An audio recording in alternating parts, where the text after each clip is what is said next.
Assalamualaikum warahmatullahi wabarakatuh. Halo, bagaimana kabarnya semua? Mudah-mudahan baik-baik saja. Kali ini saya mendapatkan servisan Oppo A12. Kata yang punya mulanya HP ini itu permasalahan pada LCD-nya. Akan tetapi setelah dinyalakan itu tidak ada respon sama sekali. Dan memang HP ini sempat dibiarkan dulu agak lama.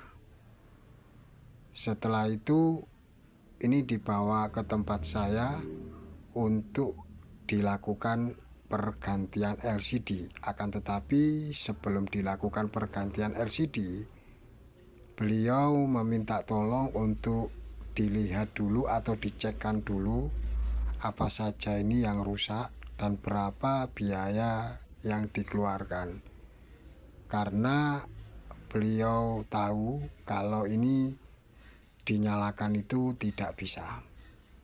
Dan tadi memang coba saya nyalakan itu tidak ada respon sama sekali, akan tetapi saya cas itu ada respon dan prosentase baterainya itu penuh.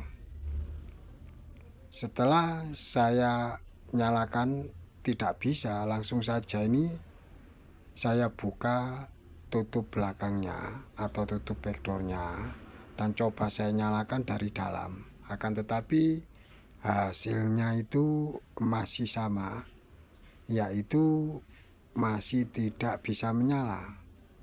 Dan coba saya lepas dulu baterainya, setelah itu saya pasang lagi baterainya dan coba saya nyalakan kembali.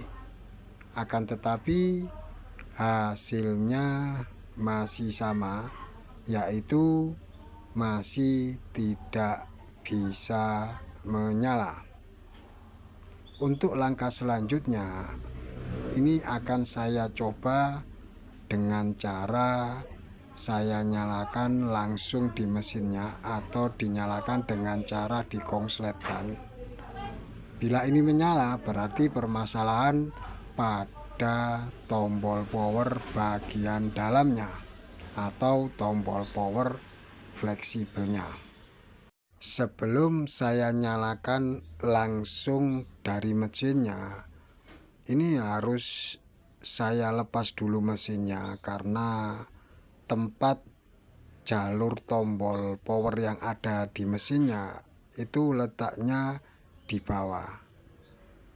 Dan ini sudah saya lepas mesinnya. Untuk kabel fleksibel LCD maupun kabel fleksibel baterainya ini saya pastikan sudah menempel dan rapat. Setelah itu langsung saya nyalakan atau saya shotkan dari mesinnya. Dan bisa Anda perhatikan ini HP bisa menyala. Berarti HP tidak bisa menyala itu dikarenakan tombol power fleksibelnya atau tombol power bagian dalamnya. Kita tunggu sebentar apakah masih ada masalah lain, seperti HP ini hanya mentok di logo. Ya, kita tunggu apakah ini bisa masuk ke tampilan menu. Bila ini mentok di logo berarti kemungkinan HP ini ada masalah di softwarenya. Akan tetapi kita tunggu saja sebentar dan kita pastikan apakah HP ini bisa masuk ke tampilan menu atau hanya mentok di logo seperti ini.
Setelah lamanya mentok di logo, lalu baterainya saya lepas dan saya pasang kembali. Setelah itu coba saya nyalakan, dan akhirnya HP ini bisa masuk ke tampilan menu. Berarti ini harus ada beberapa aplikasi yang harus dihapus. Dan untuk kerusakan yang pasti itu pada LCD-nya dan tombol powernya, dan saya harus konfirmasi dulu sama yang punya. Dan insya Allah nanti beliau kalau mau video selanjutnya yaitu pergantian LCD dan tombol power Oppo A12 ini. Untuk kali ini saya kira cukup sekian dulu dari saya. Maaf bila ada salah kata. Mudah-mudahan bermanfaat. Assalamualaikum warahmatullahi wabarakatuh.